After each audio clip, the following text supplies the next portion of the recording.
أعوذ بالله من الشيطان الرجيم. قل إن كنتم تحبون الله فاتبعوني يحببكم الله ويغفر لكم ذنوبكم والله غفور رحيم. إن الحمد لله نحمده ونستعينه ونستغفره ونعوذ بالله من شرور أنفسنا ومن سيئات أعمالنا. من يهده الله فلا مضل له ومن يضلل فلا هادي له. وأشهد أن لا إله إلا الله وحده لا شريك له وأشهد أن محمدا عبده ورسوله. أما بعد فإن خير الحديث كتاب الله وخير الهدي هدي محمد صلى الله عليه وسلم وشر الأمور محدثاتها وكل محدثة بدعة وكل بدعة ضلالة وكل ضلالة في النار. قال الله تبارك وتعالى لقد من الله على المؤمنين إذ بعث فيهم رسولا من أنفسهم يتلو عليهم آياته ويزكيهم ويعلمهم الكتاب والحكمة وَإِن كَانُوا مِن قَبْلُ لَفِي ضَلَالٍ مُبِينٍ. میرے محترم دینی بھائیوں اور قابل احترام ماں اور بہنوں، آج سے ایک نئے عنوان کے تحت دروس کا سلسلہ انشاءاللہ جاری ہوگا، اور صحابہ کی عظمت، صحابہ کا مقام، اللہ کے نبی صلی اللہ علیہ وسلم کے ساتھیوں کا دین میں مرتبہ، اللہ اور اس کے رسول صلی اللہ علیہ وسلم کے ہاں ان کا مقام، ان کی منزلت، ان کی شان کیا ہے، اور دینی اعتبار سے، مأخذ دین کے اعتبار سے، دین کے سورس کے اعتبار سے، دلیل و حجت کے اعتبار سے صحابہ کے فہم کی کیا اہمیت ہے۔ اس عنوان کے تحت یہ سلسلہ ہمارا آج سے جاری ہو رہا ہے، اور یہ بہت اہم عنوان ہے۔ اللہ رب العالمین نے قرآن کریم کی اس آیت میں، جو سورہ آل عمران کی آیت نمبر 164 ہے، جہاں اللہ کے نبی صلی اللہ علیہ وسلم کا مقام بتلایا اور آپ کی ذمہ داری بتلائی، وہیں اللہ تعالیٰ نے صحابہ کی تعریف بھی کی۔ اس سے پہلے کہ اس آیت کے معنی ہم دیکھیں، سوال یہ ہے کہ صحابہ کے بارے میں عظمت صحابہ یا صحابہ کا مقام اور مرتبہ، اس عنوان کے تحت بولنے اور سننے کی کیا ضرورت ہے اور کیا اہمیت ہے، کیوں یہ عنوان، کیوں؟ سب سے پہلی چیز تو یہ کہ اللہ کا دین، قرآن اور سنت کے سب سے پہلے سننے والے نبی کریم صلی اللہ علیہ وسلم سے اور امت کو پہنچانے والے صحابہ ہیں۔ ہم نے براہ راست اللہ کے نبی صلی اللہ علیہ وسلم کو نہیں سنا، اور قرآن کا اللہ سے لینا براہ راست تو سوچنے کی بھی بات نہیں۔ قرآن کریم اللہ تعالیٰ نے اپنے نبی صلی اللہ علیہ وسلم کو دیا،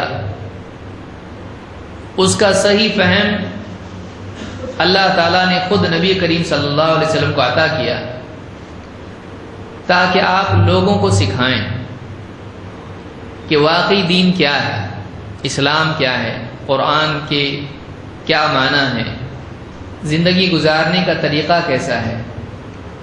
اپنے قول و عمل سے اللہ کے نبی صلی اللہ علیہ وسلم نے سب سے پہلے جن افراد کو دین سکھایا وہ صحابہ تھے، اور صحابہ نے اس دین کو لیا، ان باتوں کو جمع کیا، محفوظ رکھا، اور بعد کے افراد تک، دوسروں تک اس کو پہنچایا۔ اس اعتبار سے کوئی بھی آدمی دین کی کوئی بھی بات کرے، اللہ کے رسول صلی اللہ علیہ وسلم تک پہنچنے کے لیے، اللہ کی بات تک پہنچنے کے لیے صحابہ اس کے لیے درمیان میں ضروری ہیں۔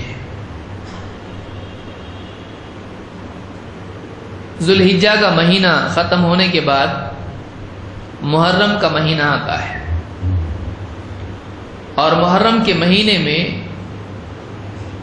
عموماً شیعہ حضرات کے ہاں پر حضرت حسین رضی اللہ تعالیٰ عنہ کی شہادت، ان کے قتل کے تعلق سے جہاں ماتم ہوتا ہے، وہیں صحابہ پر لعن طعن بھی ہوتی ہے۔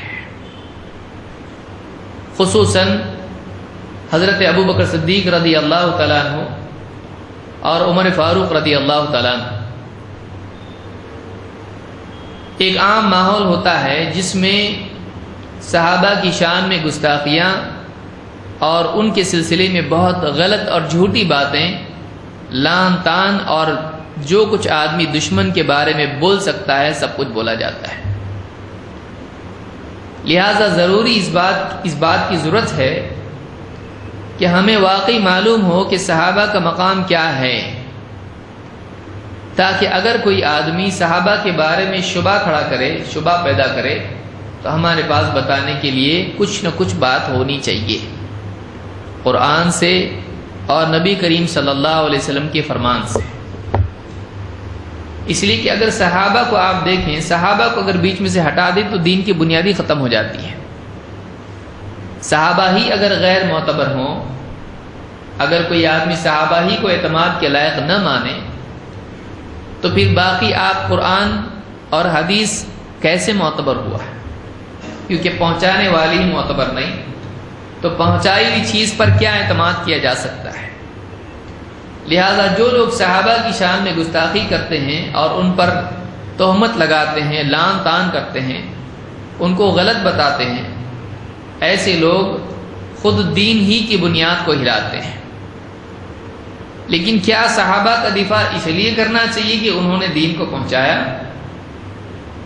اللہ تعالیٰ نے خود صحابہ کے بارے میں آیتیں نازل کی، اللہ کے نبی صلی اللہ علیہ وسلم نے احادیث میں صحابہ کا مقام بیان کیا۔ لہذا ہمارے لیے بھی ضروری ہے کہ جو قرآن و سنت میں اللہ نے بات بیان کی، رسول صلی اللہ علیہ وسلم نے بات بیان کی، ہم بھی اس پر یقین کریں اور صحابہ کو وہی مقام اپنی زندگی میں دیں جو خود اللہ رب العالمین نے دیا ہے۔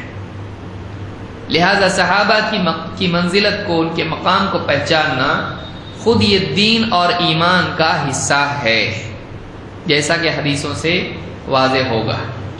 لہذا اس عنوان کی اہمیت اس اعتبار سے بھی ہے کہ جو لوگ صحابہ کی شان میں گستاخی کرتے ہیں، ان کے جواب کے لیے ہمارے پاس دلیل ہو، اور خود ہمارے اپنے ایمان کی ترقی، دین میں پختگی کے لیے بھی یہ بہت ضروری ہے۔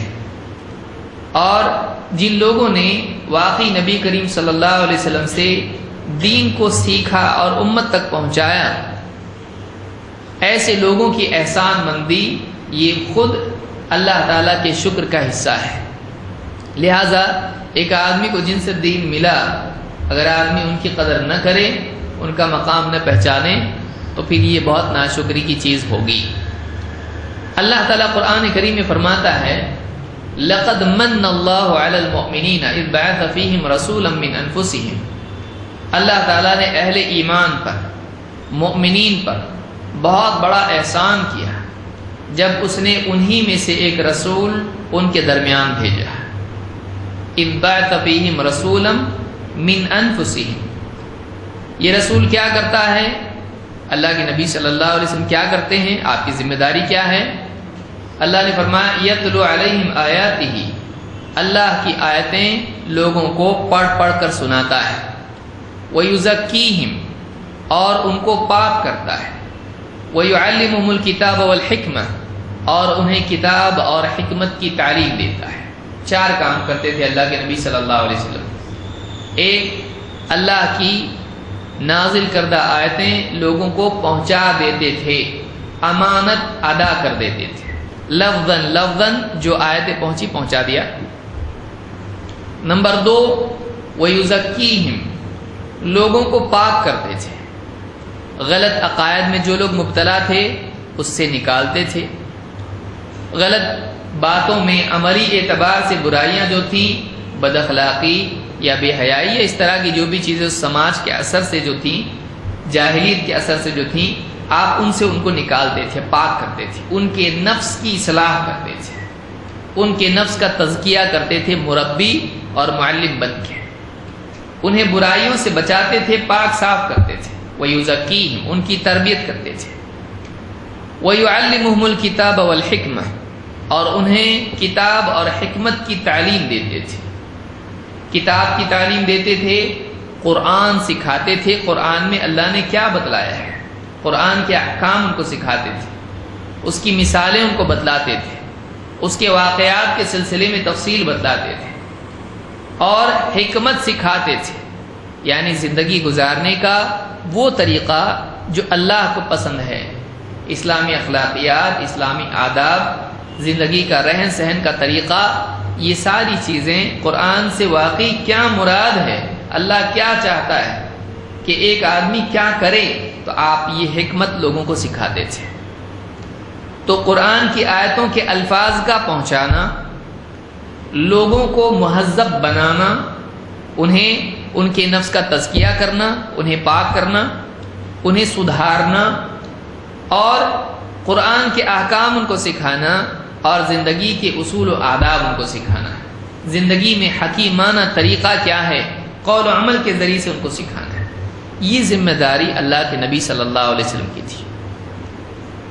اللہ نے فرمایا کہ یہ 4 کام رسول کرتے ہیں، یتلو علیہم آیاتہ ویزکیہم ویعلمہم الکتاب والحکمہ وَإِن كَانُوا مِن قَبْلُ لَفِي ضَلَالٍ مُبِينٍ، حالانکہ اس سے پہلے ان کا حال یہ تھا کہ یہ کھلی گمراہی میں پڑے ہوئے تھے، یہ کھلی گمراہی میں پڑے ہوئے تھے۔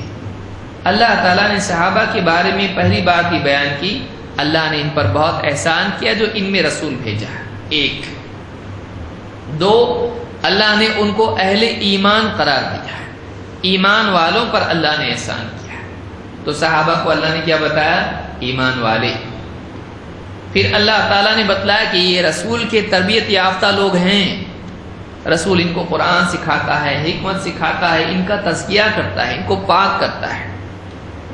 اور اللہ تعالیٰ نے آخر میں کہا اب یہ حال ہے، پہلے کیا حال تھا، وَإِن كَانُوا مِن قَبْلُ لَفِي ضَلَالٍ مُبِينٍ، اس سے پہلے یہ کھلی گمراہی میں پڑے ہوئے تھے۔ یعنی اس آیت میں اللہ تعالیٰ نے صحابہ کے بارے میں بتلایا پہلے گمراہی میں تھے، اب نہیں، کیونکہ اللہ نے کیا فرمایا، وَإِن كَانُوا مِن قَبْلُ لَفِي ضَلَالٍ مُبِينٍ، اس سے پہلے ان کا حال یہ تھا کہ یہ گمراہی میں پڑے ہوئے تھے۔ لیکن اللہ تعالیٰ کے اس کہنے میں خود ہی اشارہ موجود ہے کہ اب صحابہ گمراہی میں نہیں بلکہ کس چیز میں ہیں، ہدایت پر ہے۔ لہٰذا وہ لوگ جو صحابہ کے بارے میں کہتے ہیں کہ نعوذ باللہ یہ ہدایت پر نہیں تھے، یہ خود ہدایت پر نہیں ہے۔ اللہ تعالیٰ نے خود صحابہ کی ہدایت کی دلیل اور گواہی اس آیت میں دی ہے، اور انہیں اللہ تعالیٰ نے اہل ایمان قرار دیا ہے۔ شیعہ حضرات کے نزدیک وہ کہتے ہیں کہ ابو بکر و عمر رضی اللہ تعالیٰ عنہما یہ مسلمان نہیں تھے، نعوذ باللہ یہ منافقین تھے، اور نبی صلی اللہ علیہ وسلم کے بعد خلافت پر قبضہ کرنے کے لیے آپ کے ساتھ تھے۔ انہوں نے حضرت علی کا حق مارا، حضرت فاطمہ رضی اللہ تعالیٰ سے بدسلوکی کی، اور نہ جانے کتنی بیہودہ اور جھوٹی باتیں ان کے بارے میں کرتے ہیں۔ عموماً یہ باتیں محرم کے مہینے میں جو 10 دن ہوتے ہیں، عموماً ان دنوں میں ان کی مجالس میں ہوتی ہیں، ہم نہ جاتے ہیں نہ سنتے ہیں، لیکن معلوم پڑتا ہے ان کی CDs وغیرہ اگر آپ دیکھیں، انٹرنیٹ وغیرہ پر آپ سنیں ان کو، اور جو لوگ وہاں سے آئے ہیں، جو لوگ وہاں جا کے آئے ہیں یا اسی ماحول سے شیعہ سے سنی ہوئے ہیں، وہ لوگ بتاتے ہیں کہ واقعی ایسا ہے، اور ان کی کتابوں میں تو یہ باتیں ملتی ہیں۔ لہٰذا ہمارے لیے ضروری ہے کہ ہم صحابہ کے دفاع میں دلائل کی روشنی میں گفتگو کریں، اور ہم واقعی اپنے دلوں میں ان کے مقام اور قدر و منزلت کو تازہ کریں، اور دین کے اعتبار سے فہم دین میں ان کی کتنی اہمیت ہے اس کو بھی سمجھنے کی کوشش کریں۔ آئیے ایک ایک کر کے ہم دیکھتے ہیں کہ واقعی صحابہ کے بارے میں قرآن اور سنت میں کیا باتیں بیان ہوئی ہیں۔ سب سے پہلے صحابی کہتے کس کو ہیں یہ سمجھنے کی ضرورت ہے، پھر باقی باتیں ہم آگے دیکھیں گے۔ اہل علم میں صحابہ کی تعریف میں کہا ہے، اور تھوڑے تھوڑے الفاظ کے فرق سے بات ایک ہی ہے۔ کیا؟ وہ شخص چاہے وہ مرد ہو یا عورت ہو جو اللہ کے نبی صلی اللہ علیہ وسلم سے ایمان کی حالت میں ملے اور ایمان کی حالت میں اس کی موت ہو جائے، یہ صحابی ہے۔ وہ شخص جو اسلام کی حالت میں، ایمان کی حالت میں اللہ کے نبی صلی اللہ علیہ وسلم سے ملے اور اسلام ہی پر ان کا خاتمہ ہو، وَلَا تَمُوتُنَّ إِلَّا وَأَنْتُمْ مُسْلِمُونَ، اسلام پر ہی اس کا خاتمہ ہو جائے، ایمان کی حالت میں اس کی موت ہو، اور اس نے اللہ کے نبی صلی اللہ علیہ وسلم کو دیکھا ہو یا آپ کی صحبت اختیار کی ہو، آپ کے ساتھ بیٹھا ہو، آپ سے ملا ہو، یا ایک مجلس میں اللہ کے نبی صلی اللہ علیہ وسلم تھے اور اس میں وہ بھی ہو، چاہے بیٹھا ہو یا کھڑا ہو، جیسے حجۃ الوداع۔ تو ایسے شخص کو صحابی کہا جاتا ہے، اور صحابی کا لفظ صاحب یا صاحبہ سے ہے، اس کے معنی صحبت کے ہوتے ہیں، ساتھ ہونا، ساتھ ہونا۔ صاحبہ کا مطلب ساتھ ہونا، صحبت ساتھ میں بیٹھنا، اٹھنا، رہنا۔ تو صاحب کہتے ہیں وہ شخص جو ساتھ میں رہتا ہے، اسی لیے صحابہ ان کو کہتے ہیں جنہیں اللہ رب العالمین نے نبی کریم صلی اللہ علیہ وسلم کی صحبت کی نعمت سے نوازا، ایسے لوگوں کو کہتے ہیں صحابی، یا اس کی جمع ہے صحابہ۔ حدیث کی کتابوں میں یا عقیدے اور اصول کی کتابوں میں اصحاب الرسول بھی ان کو کہتے ہیں، اصحاب صاحب کی جمع ہے، تو اصحاب بھی ان کو کہا جاتا ہے، اصحاب رسول یہ جمع ہے صاحب کی، یا صحابۃ الرسول کہا جاتا ہے، یہ بھی جمع ہے۔ تو صحابی، صحابہ، اصحاب، یہ سارے الفاظ ایک ہی لفظ سے جڑے ہوئے ہیں، ان کو صحابی کہتے ہیں۔ صحبت کی شرط اس اعتبار سے ہے کہ بعض صحابہ جیسے عبداللہ ابن ام مکتوم یہ نابینا تھے، ان کو دکھائی نہیں دیتا تھا۔ اگر آپ یہ کہیں وہ شخص جنہوں نے نبی صلی اللہ علیہ وسلم کو دیکھا وہ صحابی، تو سوال ہوگا کہ یہ صحابی کیسے ہوئے، انہوں نے دیکھا نہیں۔ تو جنہوں نے دیکھا وہ بھی صحابی، اور جنہوں نے صحبت اختیار کی وہ بھی صحابی۔ دور سے بھی دیکھا تو صحابی، قریب سے دیکھا تو بھی صحابی، ساتھ میں بیٹھے تو بھی صحابی، یا دور رہے لیکن اسی مجلس میں تھے تو بھی وہ بھی صحابی ہوں گے، مرد ہو یا عورت ہو، بڑا ہو یا بچہ ہو، اگر تمیز کی عمر میں ہے وہ بھی صحابی میں شمار ہوتا ہے۔ اس میں تھوڑا بہت اختلاف بعض علماء کے درمیان پایا جاتا ہے کہ بالغ ہونے سے پہلے ملے تو صحابی ہے کہ نہیں ہے، یعنی ہوش تھا کہ جسے بچہ گود میں لا کے رکھ دیا وہ صحابی ہے کہ نہیں ہے۔ تو اس طرح کے تھوڑے بہت فرق علماء میں ہے، لیکن جس نے نبی کریم صلی اللہ علیہ وسلم کو اسلام کی حالت میں دیکھا یا آپ کی مجلس میں آپ کی صحبت اختیار کی، یہ صحابی ہے، مرد ہو یا عورت ہو وہ صحابی ہو جاتا ہے۔ بعض کے بارے میں آتا ہے کہ لہو رؤیہ، یہ صحابہ وہ ہیں جنہوں نے نبی صلی اللہ علیہ وسلم کو دیکھا ہے لیکن روایت نہیں کی ہے، آپ سے حدیث نقل نہیں کی ہے، بس آپ کو دیکھا ہے، تو کیا وہ بھی صحابی ہیں؟ ہاں وہ بھی صحابی ہیں، وہ بھی صحابی ہوتے ہیں جن کے بارے میں آئے لہو رؤیہ کہ انہوں نے اللہ کے نبی صلی اللہ علیہ وسلم کو دیکھا ہے۔ تو اور صحابی جنات میں سے بھی ہوں گے، کیونکہ بعض جنات اللہ کے نبی صلی اللہ علیہ وسلم کے پاس آئے اور آپ کی بات سنی، قرآن میں بھی اللہ نے ذکر کیا ہے، اور بعض نے آپ کو لے گئے، بعض جنات جو ہیں آپ کو لے گئے اپنے ساتھ اپنے مقام پر، اور وہاں پر آپ نے ان کو سورۃ الرحمن سنائی، تو یہ ایمان لائے اور انہوں نے سورۃ الرحمن یعنی آپ صلی اللہ علیہ وسلم سے خود سنی اور آپ نے ان سے کلام کیا، تو یہ بھی صحابی ہوئے۔ تو اللہ کے نبی لیکن آج اگر کوئی جن کسی میں آ گیا بولے میں صحابی ہوں، تو یہ بعض لوگ کہتے ہیں اس طرح سے وہ جن بہت پرانا ہے، 1500 سال پرانا ہے اور وہ نبی صلی اللہ علیہ وسلم کے زمانے کا ہے اور وہ صحابی ہے، ہم کچھ بھروسہ تو اس کے اندر کیا کو آیا؟ یہ طریقہ اسلام کا نہیں ہے کہ کسی کے اندر آ کے آدمی تکلیف کسی کو دے، تو اسلام میں یہ چیز نہیں ہے۔ تو ایسا آدمی صحابی ہے؟ ایسا آدمی ایسے کسی کے بھروسہ کر سکتے؟ کیسا کنفرم کریں گے آپ کہ واقعی یہ صحابی ہے؟ آپ کے پاس کوئی ذریعہ اس کا نہیں ہے، لہٰذا اس کی بات پر اعتماد کر سکتے نہیں کہ کوئی جن کسی میں آ گیا اور بولے میں صحابی ہوں اور میری بات مانو، ابھی میں نے خود نبی صلی اللہ علیہ وسلم سے سنا ہے اور میں آپ کے ساتھ بیٹھا ہوں۔ کیسے آپ اعتماد کریں گے؟ کچھ بھی آپ کو دین کے نام پر سنائے گا۔ ایک حدیث ایسی بتاتا ہوں جو کسی سے نہیں ملی، وہ ڈوب گئی، تاتاریوں کے فتنے میں بہہ گئی۔ ایک حدیث میں نے خود نبی سے سنی، سنو یہ نئی حدیث، کچھ بھی بدعت میں مبتلا کر دے گا۔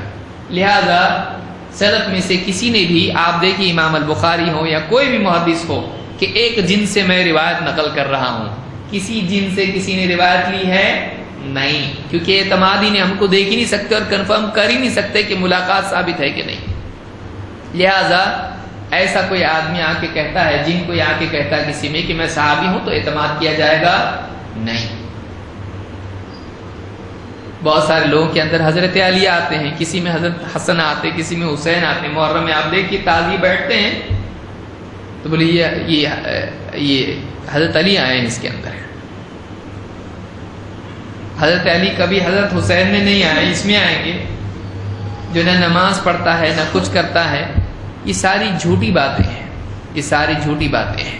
یہ شیطان ہے جو لوگوں کے اندر سما جاتا ہے اور لوگوں کو گمراہ کرتا ہے۔ تو صحابی کس کو کہتے ہیں؟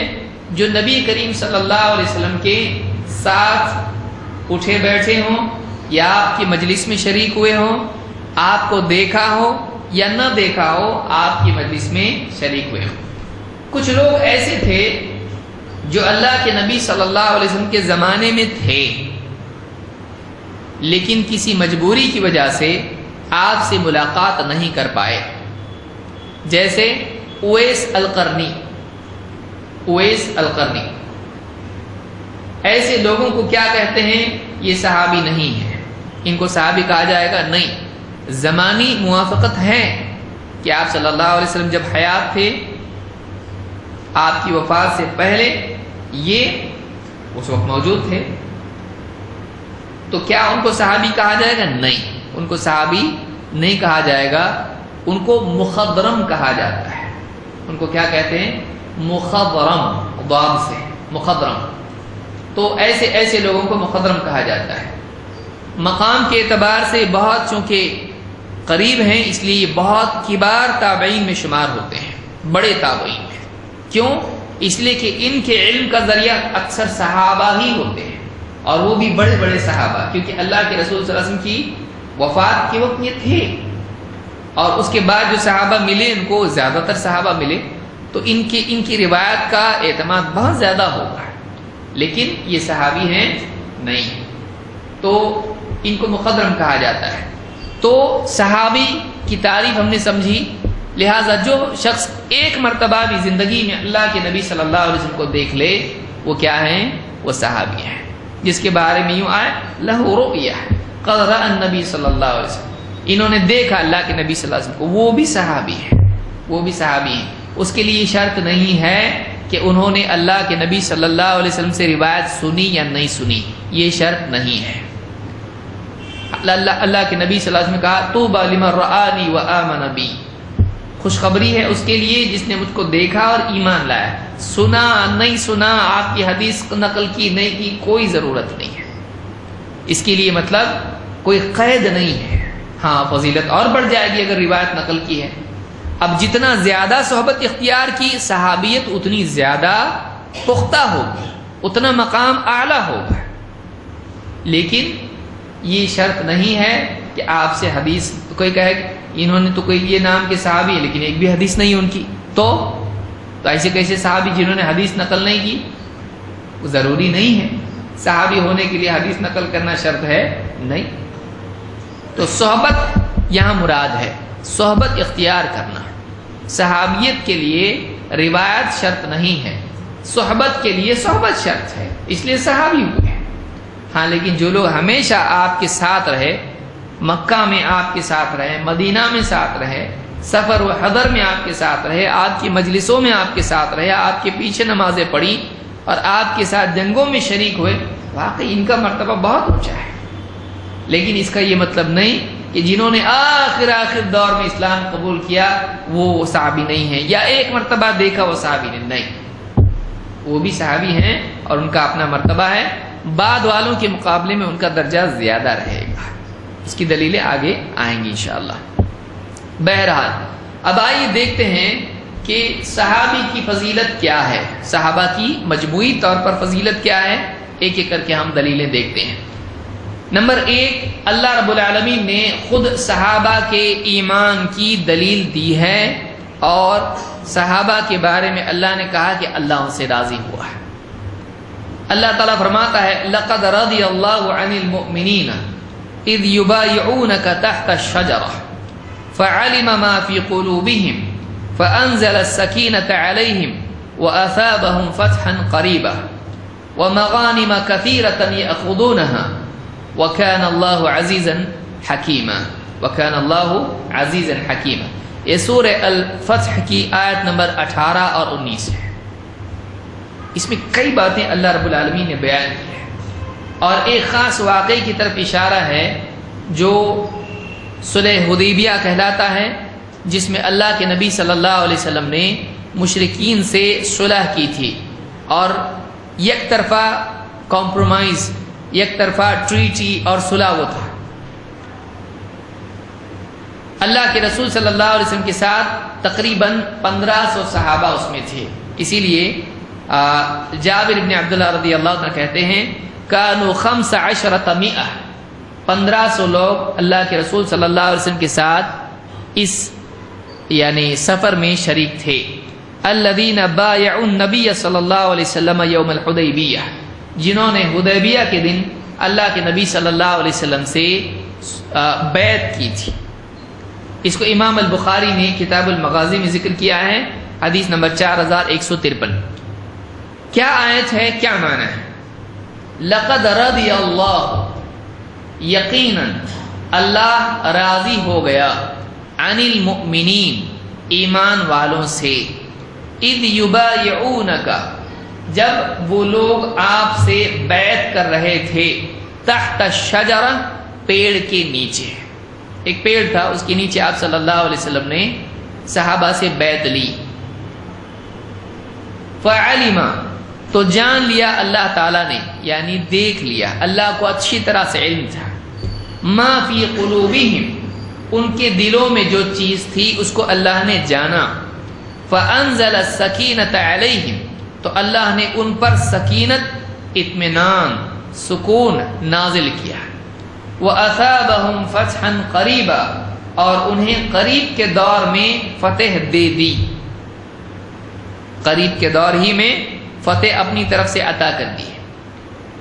وَمَغَانِمَ كَثِيرَةً يَأْخُذُونَهَا، اور ان کو یہ بھی دے دیا کہ وہ بہت سے غنیمت کے مال جمع کریں گے۔ وَمَغَانِمَ كَثِيرَةً یأخذونہا، اور بہت سی غنیمت ان کو، مال غنیمت ان کو عطا کر دیا جس کو وہ ہاتھوں سے سمیٹیں گے۔ وَكَانَ اللَّهُ عَزِيزًا حَكِيمًا، اور اللہ تو بڑا عزیز ہے، حکیم ہے۔ عزیز ہے، زبردست غلبے والا ہے، اس کے مقابلے میں کوئی ٹکتا نہیں ہے۔ وہ حکیم ہے، غلبہ ہونے کے باوجود بعض اوقات اہل ایمان کو مجبور ہو کے صلح کرنی پڑتی ہے۔ اللہ تعالیٰ بعض اوقات اہل ایمان کو کمزوری کے حالات میں رکھتا ہے، اس کی حکمت ہے، لیکن پھر اللہ غالب کرتا ہے، یہ اس کی قدرت ہے۔ تو اللہ تعالیٰ عزیز بھی ہے اور حکیم بھی ہے۔ اگر کہیں اہل ایمان کمزور حال میں ہیں، وہ اللہ کمزور ہے اس لیے نہیں ہے، کہ اللہ مدد نہیں کر سکتا ہے، بلکہ وہ اس لیے ہیں کہ اللہ کی حکمت کا تقاضا ہے کہ اہل ایمان کو کمزوری کی حالت میں رکھا جائے، پھر اللہ کی مدد آتی ہے تو لوگوں پر ظاہر ہوتا ہے کہ ہاں اللہ زبردست غلبے والا ہے۔ تو اللہ نے یہاں پر چونکہ موقع ایسا ہے کہ جہاں پر اہل ایمان دب کے صلح کر رہے ہیں اور بہت سے مسلمانوں کے دل دکھی ہیں، غمگین ہیں اس بات سے کہ ہم دب کی کیوں صلح کر رہے ہیں۔ صلح حدیبیہ کا واقعہ ہے جس میں اللہ کے نبی صلی اللہ علیہ وسلم کو اللہ تعالیٰ نے خواب دکھایا اور آپ نے خواب میں دیکھا کہ آپ عمرہ کر رہے ہیں۔ آپ اپنے ساتھ 1500 صحابہ کو لے کے نکلے کہ عمرہ کرنا ہے، خواب دیکھا ہے۔ جب حدیبیہ کے مقام پر پہنچے تو لمبا واقعہ ہے، تفصیل میں نہیں جاؤں گا، وہاں پر آپ کو رکنا پڑا کیونکہ مشرکین نے کہا نہیں ہم آنے نہیں دیں گے، گڑبڑ ہو جائے گی، جنگ چھڑ جائے گی، ہم آپ کو داخل ہونے نہیں دیں گے مکہ میں، حرم میں، اس سال نہیں۔ وہاں پر اللہ کے نبی صلی اللہ علیہ وسلم نے مشرکین سے فیوچر کے لیے صلح کا معاہدہ کیا۔ سالوں سال کئی سالوں سے جنگیں چل رہی تھی، بدر، احد، اور مسلسل ایک سلسلہ چل رہا تھا، وہاں کے لوگ بھی قتل ہوتے تھے، یہاں کے لوگ بھی قتل ہوتے تھے، اور دعوتی اعتبار سے ایک رکاوٹ تھی کہ جنگ و جدل کی وجہ سے اسلام کی اصل طاقت جو علمی میدان میں ہے اس کا موقع اتنا نہیں مل رہا تھا۔ جنگ کے میدان میں کیا ہوتا ہے، ان کے پاس بھی طاقت ہے، ہمارے پاس بھی طاقت ہے، ان کے بھی قتل ہو رہے، ہمارے بھی قتل ہو رہے، ٹھیک ہے ہم بھی غالب آ رہے ہیں، لیکن کبھی ان کو بھی اونچا ہاتھ مل رہا ہے، ان کا معاملہ بھی کہیں زیادہ پختہ ہے، جیسے ترازو ہوتا ہے کبھی ایسا کبھی ایسا، تو معاملہ اونچ نیچ والا، جیسے ہرقل کے دربار میں صحابی نے کہا تھا۔ تو اللہ کے نبی صلی اللہ علیہ وسلم نے اللہ رب العالمین کی رہبری میں ان سے صلح کی، اور آپ صلی اللہ علیہ وسلم نے 10 سال تک جنگ بند نہیں لڑیں گے ان کے ساتھ معاہدہ کیا۔ آپ دیکھیے اگر واقعی اسلام جنگ ہی سکھانے والا دین ہوتا تو اللہ کے نبی صلی اللہ علیہ وسلم کبھی صلح نہیں کرتے، کبھی آپ یہ معاہدہ نہیں کرتے، آپ کہتے ہیں ہم تو لڑیں گے، غالب آئیں یا جو بھی ہو ہم تو لڑیں گے، لڑ کے قتل ہو جائیں گے، لیکن لڑائی نہیں چھوڑیں گے۔ اگر واقعی اسلام ایسا دین ہوتا تو، لیکن اسلام امن کو چاہتا ہے، اسلام جنگ نہیں چاہتا ہے، جنگ ایک مجبوری کی حالت ہے۔ بھائی سب مسلمان ہو جائے تو جنگ کریں گے، ارے جنگ ضروری ہے، چلو سب مسلمان پھر بھی لڑیں گے، کیوں لڑیں گے بھائی؟ جنگ کی ضرورت کب پڑتی ہے؟ جب مجبور ہو جائے مسلمان اور جنگ کے علاوہ اپنی دفاع کے لیے یا کسی مظلوم کی مدد کے لیے کوئی اور راستہ نہ رہے، تو اس وقت میں جنگ کی جاتی ہے۔ جب کفر اور شرک کا غلبہ ہو اور اس کی بنیاد پر لوگوں کو مجبور کیا جائے کہ وہ اسلام پہ نہیں چلیں گے، تو ان کی مدد کے لیے بھی جنگ ہوتی ہے، اور کوئی آپشن نہیں ہے۔ سمجھائے نہیں سمجھ رہا؟ اور یہ سبھی مانتے ہیں، دوسری حکومتیں بھی آج بھی مانتے ہیں۔ فلاں ملک کا حاکم ہے، کسی علاقے پر پیٹرول کی وجہ سے حملہ کر دیں، دوسرے آتے نا، عراق وغیرہ میں جو ہوا، آیا امریکہ آیا، کیوں آیا بھائی؟ کویت کی مدد کے لیے۔ کون ہے؟ بھائی ہے، خلیرا، پھپھیرا، کیا ہے تیرا؟ مدد کے لیے آیا ہوا اور جنگ کا راستہ اختیار کیا، اور جنگ چلی، زمانے تک چلی، کتنی مدت تک چلی۔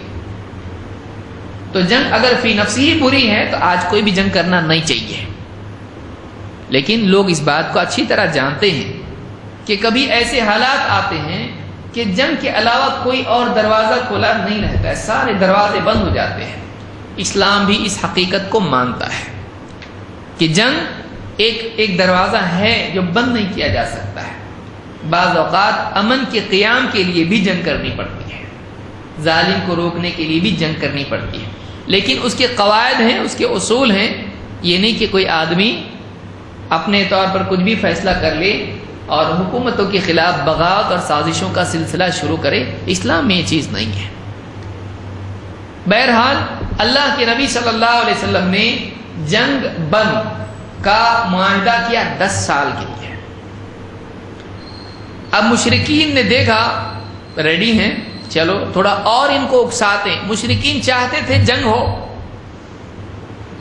مشرکین چاہتے تھے جنگ ہو، اس لیے کہ ان کے پاس طاقت تھی کہ 1500 لوگ ہیں، لیکن وہ چاہتے تھے کہ جنگ ہو. لہذا وہ اکسا رہے تھے اللہ کے نبی صلی اللہ علیہ وسلم اور صحابہ، کسی طرح سے یہ لوگ مچل جائیں، غصہ ہو جائیں، آپے سے باہر ہو جائیں، جنگ چھڑ جائے. لیکن اللہ کے نبی صلی اللہ علیہ وسلم چاہتے تھے کہ نہیں، جنگ نہیں. آپ صلی اللہ علیہ وسلم نے ان سے معاہدہ کیا، اور تفصیل کئی مرتبہ آپ سن چکے ہیں. بسم اللہ الرحمن الرحیم جب شروعات میں لکھا گیا، کہا ہم رحمان کو نہیں جانتے، لکھو بسمک اللہم، بسمک اللہم. ہمارا طریقہ خط لکھنے کا ایسا ہے، ہمارا طریقہ شروعات معاہدے کی کرنے کا ایسا ہے. بسم اللہ الرحمن الرحیم ہم نہیں جانتے، ہو جاتے تو قرآن میں ایسا پڑھتے ہیں نا یہ لوگ، وہ نہیں لیں گے ہم تو، تمہارا نہیں ہمارا. اوکے، آپ نے ویسا لکھوایا. پھر آپ نے معاہدہ لکھا، یہ محمد رسول اللہ کی طرف سے معاہدہ کیا جا رہا ہے. وہ ذرا ٹھہرو، یہ رسول اللہ کہاں سے آیا؟ ہم اگر رسول مانتے، یہ جھگڑا ہی نہیں ہوتا، ہم رسول مانتے ہی نہیں تو رسول نہیں آئے گا. اس میں آفیشیل ڈاکیومنٹ ہے، وہ ہسٹوریکل پروف ہے. اگر وہ لکھا جائے گا ہم مانے، ایسا ہو جاتا، ہم رسول نہیں مانتے. اب حضرت علی لکھ چکے تھے اس کو، اب کہا لکھا گیا ہے نہیں، کٹ کرو. اللہ کے نبی صلی اللہ علیہ وسلم کا ٹھیک ہے کٹ کرو. حضرت علی کہا اللہ کے رسول میں نہیں کر سکتا اس کو، رسول کو میں کٹ کروں. غیرت، ایمان کی غیرت نہیں، ان کے بولنے سے تھوڑی ہم کٹ کریں گے. جب اللہ بولا رسول ہے تو رسول کٹ کیسا کریں گے؟ اللہ کے رسول صلی اللہ علیہ وسلم نے کہا بتاؤ کہاں ہے، کہاں لکھا ہوا ہے؟ کہا یہاں انگلی رکھی ہے. حضرت علی نے یہاں لکھا ہے. آپ نے قلم ان کے ہاتھ سے لیا اور خود اپنے ہاتھ سے رسول اللہ کو کٹ کیا. پھر شرطیں، یہاں آئیں گے مکہ میں 3 دن سے زیادہ سٹے نہیں، ایسا؟ ہاں 3 دن سے زیادہ رکنے کا نہیں. یہاں پہ اپنا گاؤں ہے کیا، رکنے کا نہیں، 3 دن بس ختم، اس سے زیادہ نہیں. ٹھیک ہے. تلوار لائیں گے میان میں، میان اور بوریے کے اندر، باہر تلوار نکال کے ایک دم دندناتے آئیں گے نہیں، ایسا. وہ تمہارا رکھو تمہارے پاس اندر، ذلت کے ساتھ اپنی قوت کا مظاہرہ نہیں کریں گے. ٹھیک ہے. آگے ہمارا آدمی تمہارے پاس آیا، واپس دینا. ہمارا آدمی اگر تمہارے پاس مسلمان ہو کے آتا ہے، تم کو واپس اس کو ہمارے کو دینا پڑے گا. وہاں سے مدینہ سے ڈیپورٹ کرنا پڑے گا، اس کو واپس سے بھیجنا پڑے گا ہمارے پاس. وہ مسلمان کاؤنٹ نہیں ہوگا.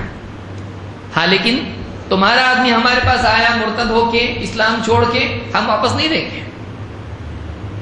ایک دم یک طرفہ شرط ہے. اور بھی کئی شرطیں تھیں، ابن ہشام نے اس کو ذکر کیا پورا سیرت میں، اور کیا کیا کیا کیا شرطیں اس میں تھی، ساری ایک طرفہ شرطیں.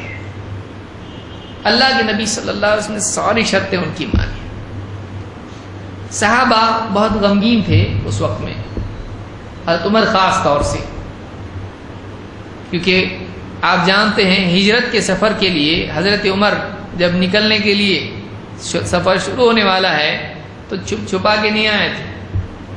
کیسے آئے تھے؟ وہ گئے مکہ میں، بیت اللہ میں گئے، طواف کیا سکون کے ساتھ میں، اور قریش کی مجلس وہاں بیٹھی ہوئی تھی پوری. گئے وہاں پہ، جا کے کہا ہجرت کے لیے جا رہا ہوں، چھوڑ کے جا رہا ہوں، ہجرت کر رہا ہوں. کسی کو اپنی بیوی کو بیوہ کرنا ہے تو پیچھا کرے، ایک دم ڈنکے کی چوٹ پہ جا رہا، اوپن، چھپ چھپا کے نہیں.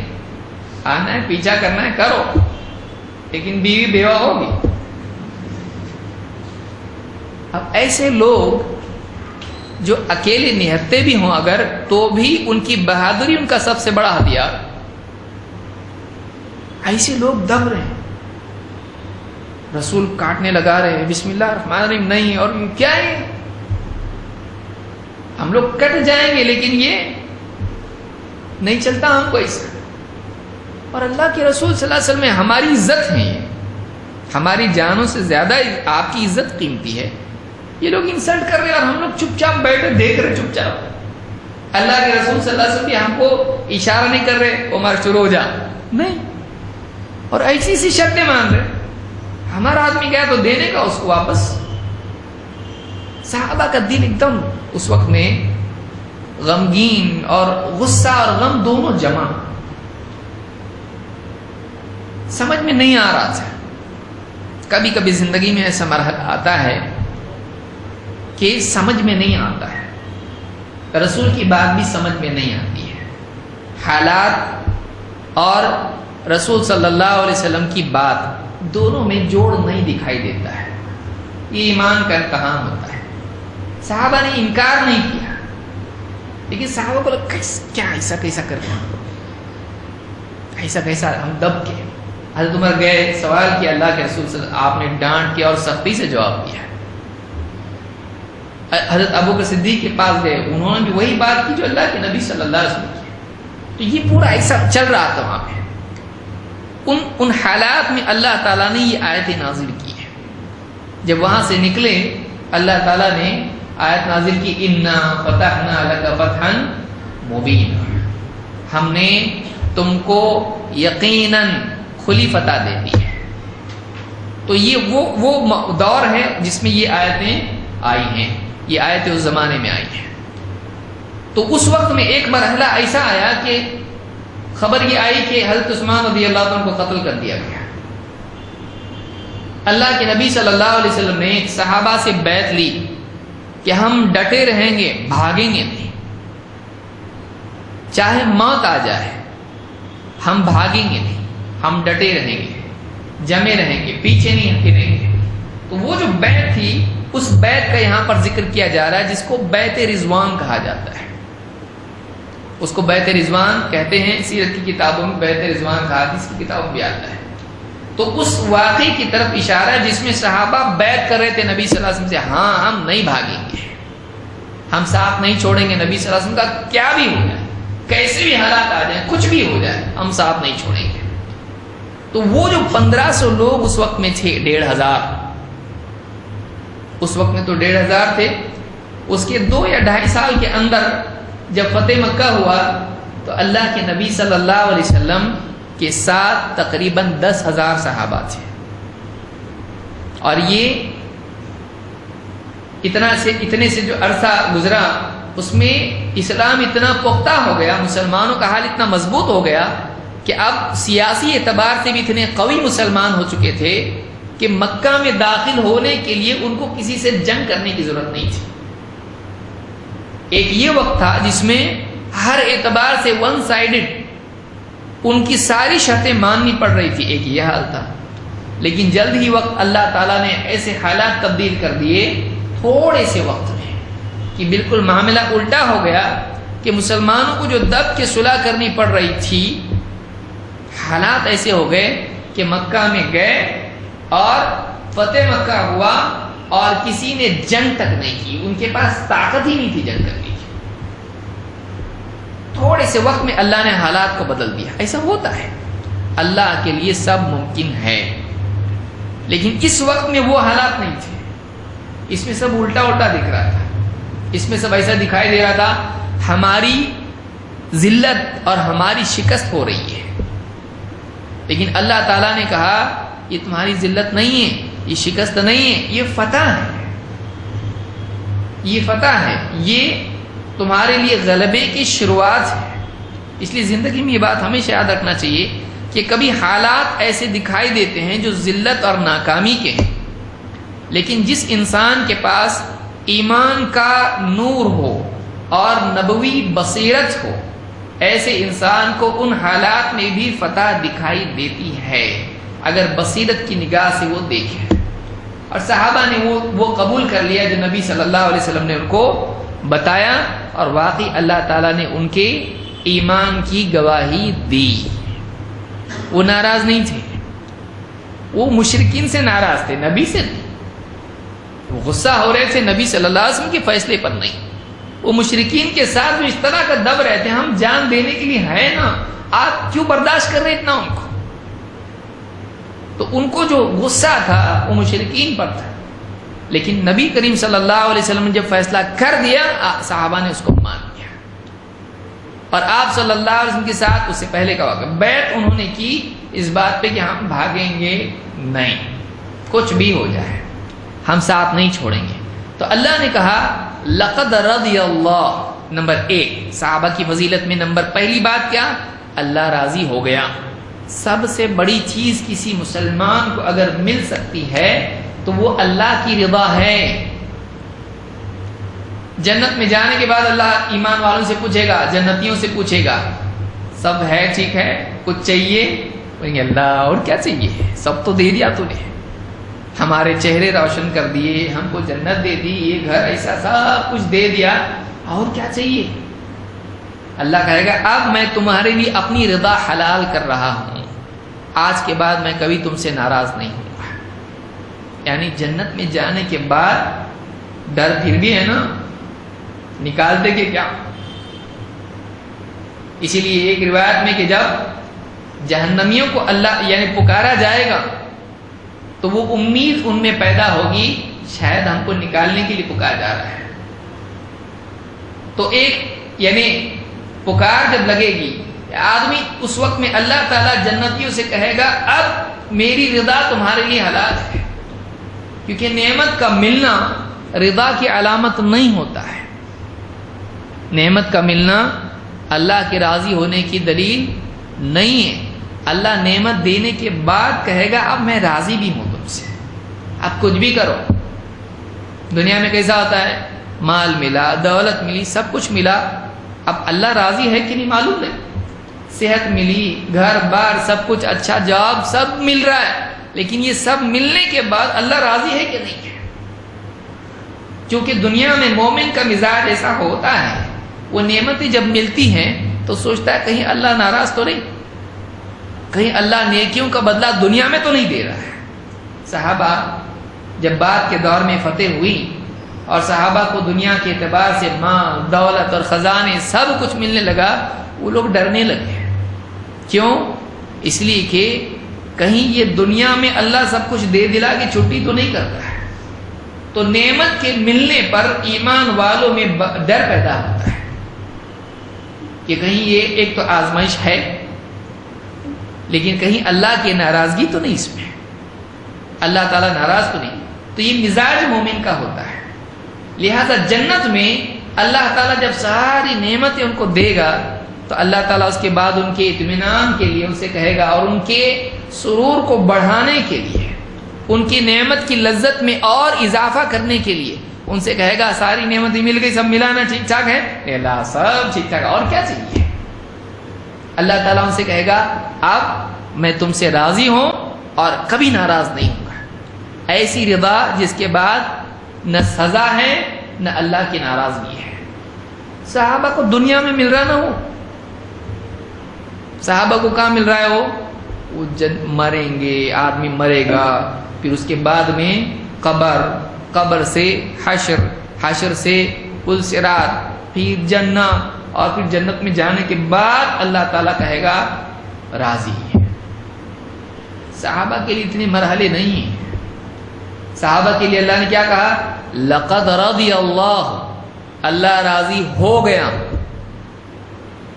رضیہ ماضی کا صیغہ ہے اور لقد کے ساتھ ہے، اور قد کے ساتھ لام بھی ہے، او یعنی رضی اللہ بول دیتا، اللہ نے کہا رضی اللہ، اس سے پہلے قد سے پہلے لام۔ قد کیوں آتا ہے؟ یقیناً پکی بات بولی جا رہی ہے، سنو۔ قد تب کہا جاتا ہے جب تحقق ہو جائے، پکی بات ہے، کنفرم بولتا ہے نا آدمی، کنفرم دیکھتا ہوں، اور قد کے ساتھ لام آ جائے اور کنفرم، پکا تو لقد رضی اللہ، اللہ تعالیٰ بالکل پکی بات ہے کہ اللہ راضی ہو گیا۔ کس سے؟ ایمان والوں سے۔ یہ دوسری فضیلت سے۔ جو آدمی صحابہ کو کافر کہے وہ کافر ہے، کیونکہ قرآن کی اس آیت میں اللہ تعالیٰ نے کیا کہا؟ اللہ تعالیٰ راضی ہو گیا ایمان والوں سے. ایمان والا ہونا ان کا اللہ نے ذکر کیا اور راضی ہونا اللہ تعالیٰ نے خود بتایا. اللہ ان سے راضی ہوا. ہر ایمان والے سے اللہ راضی ہوتا ہے؟ اللہ ناراض بھی ہوتا ہے. ایمان والا شراب پی رہا ہے، ایمان والا جوا کھیل رہا ہے، اللہ راضی اس سے؟ راضی نہیں ہے اس سے، ناراض ہے اللہ اس سے. لیکن یہ ایسے ایمان والے ہیں کہ اللہ نے دنیا ہی میں ان کو رضا کا پروانہ دے دیا. اللہ راضی ہو گیا ایمان والوں سے. کب؟ اذ یبایعونک تحت الشجرہ، جب وہ پیڑ کے نیچے اے نبی آپ سے بیعت کر رہے تھے. یعنی یہ ان کے بارے میں ہے، یہ سارے ایمان والوں کے بارے میں نہیں ہے. اللہ تعالیٰ نے ان کے اس عمل کا ذکر کیا جس کی بنیاد پر اللہ تعالیٰ نے اپنی رضا ان کو دے دی ہے. کہ جب وہ آپ سے بیعت کر رہے تھے نا، اللہ راضی ہو گیا ان ایمان والوں سے. یعنی اللہ نے ان کو ایمان والا مانا. اللہ کے نزدیک وہ ایمان والے ہیں وہ سارے لوگ جو بیعت کر رہے تھے، اور اللہ ان سے راضی ہو گیا، ناراض نہیں ان سے. کسی کوئی شبہ نہ ہو، کوئی اس واقعے کو رنگائے نہیں. دیکھو کیسے غصے میں تھے، نبی نے بول دیا پھر بھی. اس طرح سے اگر کوئی شیعی کرنے کی کوشش کرے تو آپ دیکھیں اللہ تعالیٰ نے بتلا دیا ہے اللہ راضی ہے ان سے. اللہ کی رضا واپس سے تبدیل نہیں ہوگی. ابھی اللہ تعالیٰ ان سے راضی ہے اور ان کے اللہ کے نزدیک وہ ایمان والے ہیں. اللہ کے نزدیک وہ سب کے سب لوگ ایمان والے ہیں. ایسا ہوگا کہ اللہ کے نزدیک ہاں پیر کے دن ایمان والا ہے، منگل کو ایمان والا نہیں ہے، ایسا ہوگا؟ تو اللہ کا علم مستقبل کا نہیں ہے؟ اللہ فیوچر جانتا ہے.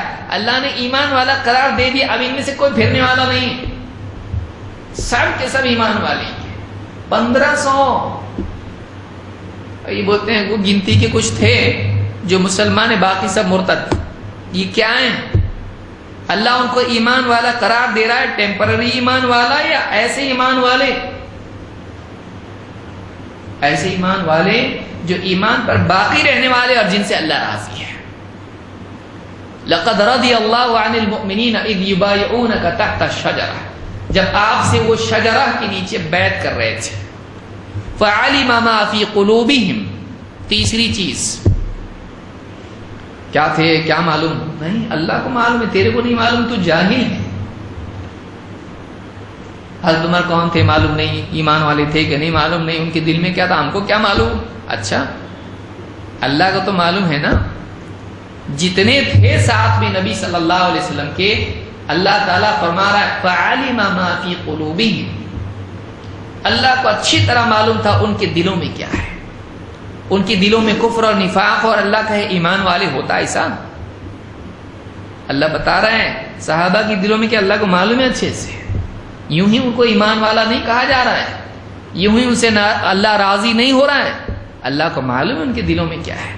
فعلم ما فی قلوبہم، تو اللہ کو معلوم تھا ان کے دلوں میں کیا ہے. فانزل السکینۃ علیہم، لہذا اللہ تعالیٰ نے ان کے دلوں پر ان کے اوپر سکینت نازل کی. ان کے اوپر سکینت، اطمینان اور سکون نازل کیا. اللہ کی طرف سے سکینت کا نزول ان پر ہو رہا ہے. اور وَأَثَابَهُمْ فَتْحًا قَرِيبًا، اور ان کو قریب کے دور میں فتح کا وعدہ کر دیا. گویا کہ فتح دے دی ان کو. بادشاہ جب کہتا ہے دے دیا، تو اگر دیا ہوا دکھائی نہ بھی دیے، بادشاہ بول رہا ہوں، بادشاہ نے کہہ دیا دے دیا کا مطلب دے دیا، چاہے دی ہوئی چیز دکھائی نہ دے. کیونکہ وعدہ کس کا ہے؟ بادشاہ کا، انہیں مل کے رہنا ہے. وَأَثَابَهُمْ فَتْحًا قَرِيبًا، تو قریب کے دور ہی میں اللہ نے فتح ان کو دے دی ہے.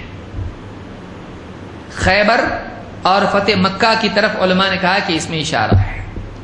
خیبر کا فتح ہونا اور اس کے بعد یعنی مکہ کا فتح ہونا، اس کی طرف اشارہ ہے کہ اللہ نے فتح دے دی ہے. وَمَغَانِمَ كَثِيرَةً يَأْخُذُونَهَا، اور بہت سے غنیمت کے مال اور خزانے وہ لوٹیں گے یا لیں گے. اللہ نے ان کو خزانے بھی دے دیے، وہ مال غنیمت بھی دے دیا بہت سارا، یعنی جنگ میں دشمن میدان چھوڑ کے بھاگے گا اور یہ غالب آئیں گے اور غنیمت کا مال سمیٹیں گے، بہت مال ان کو اللہ دے گا۔ وَمَغَانِمَ كَثِيرَةً يَأْخُذُونَهَا وَكَانَ اللَّهُ عَزِيزًا حَكِيمًا۔ اور یہ کیسے ہوگا اتنا سب کچھ؟ اللہ بڑا زبردست ہے، طلبی والا ہے اور حکمت والا ہے۔ اب بھی کیوں دب رہے پھر؟ حکمت اللہ حکمت والا ہے، کبھی راحت، کبھی مصیبت، کبھی غلبہ، کبھی مغلوبیت۔ اللہ تعالیٰ کسی حال میں اب ایسا ڈالتا ہے، کبھی دوسرے حال میں ڈالتا ہے، تو یہ اللہ کی حکمت کا تقاضا ہے، لیکن ہمیشہ اللہ غالب ہوتا ہے، اللہ تعالیٰ ہمیشہ غالب رہتا ہے۔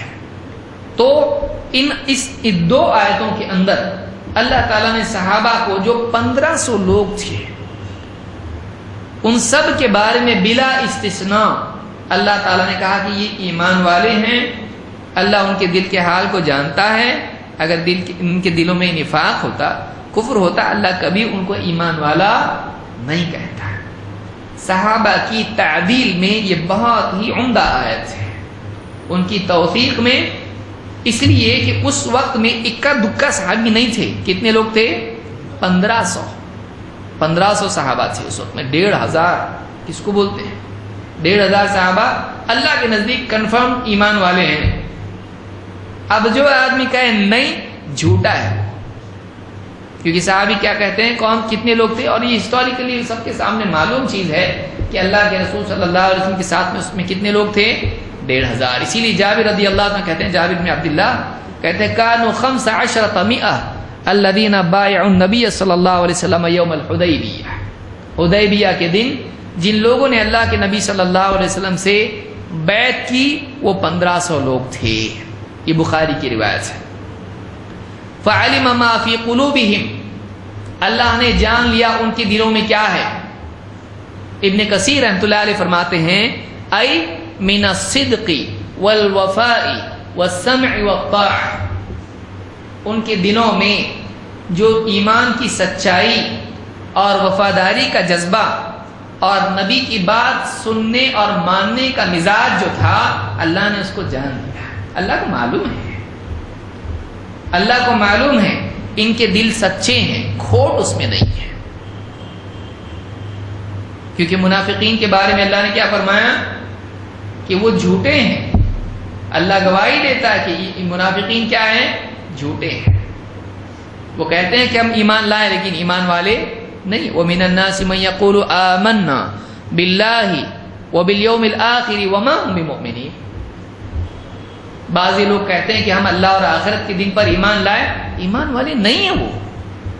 اسی لیے اللہ نے آگے کیا کہا، وَلَهُمْ عَذَابٌ أَلِيمٌ بِمَا كَانُوا يَكْذِبُونَ، ان کے لیے بڑا دردناک عذاب ہے، اس لیے کہ وہ جھوٹ بولتے تھے، اس لیے کہ وہ یہ ایمان کا دعویٰ کرتے تھے، جھوٹی بات تھی، یہ حق نہیں تھا، یہ ایمان نہیں ان کے پاس۔ لیکن صحابہ کہ ایمان کی گواہی صحابہ نے نہیں دی، صحابہ کی ایمان کی گواہی اللہ نے دی، جو دلوں کے بھید جانتا ہے۔ اسی لیے اللہ تعالیٰ نے کہا فَعَلِمَ مَا فِي قُلُوبِهِمْ، دلوں کی بات ان کے جانتا ہے، تب جا کے اللہ نے ان کی ایمان کی گواہی دی ہے۔ اسی لیے ابن کثیر کہتے ہیں کہ اللہ نے ان کے دلوں میں کیا ہے جانا کا مطلب کیا ہے، ان کے دل میں جو سچائی ہے، صدق ہے اور وفا ہے۔ وفا جب وعدہ کریں گے پورا کریں گے، نبی کے ساتھ اگر وعدہ کریں گے جان دینے کا تو جان دے کے رہیں گے، یہ وفادار لوگ ہیں۔ ان کے دلوں میں جو صدق اور وفا ہے اور ان کے اندر جو ان کے دلوں میں نبی کی بات سننے کا شوق اور نبی صلی اللہ علیہ وسلم کی بات کی فرما برداری کا مزاج جو ہے، اللہ اس کو جانتا ہے۔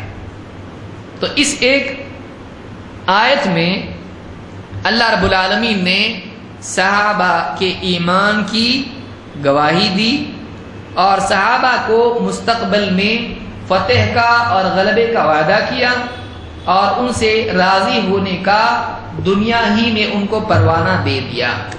یہ ایک ہی آیت صحابہ کی فضیلت کے لیے کافی ہے، لیکن اس کے علاوہ بھی اور دلیلیں ہیں، انشاءاللہ اگلے درس میں ان دلیلوں کا جائزہ ہم لیں گے، قرآن کی آیات اور احادیث کیا ہیں، تاکہ صحابہ کا مقام اور ان کی قدر و منزلت ہمارے دل میں پہلے سے زیادہ بڑھ جائیں، اور جو آدمی صحابہ کی شان میں گستاخی کرتا ہے ان آیات اور ان احادیث کی روشنی میں اس کا جھوٹ اور اس کا دھوکہ واضح ہو جائے، اس کی جہالت سب کے سامنے آ جائے۔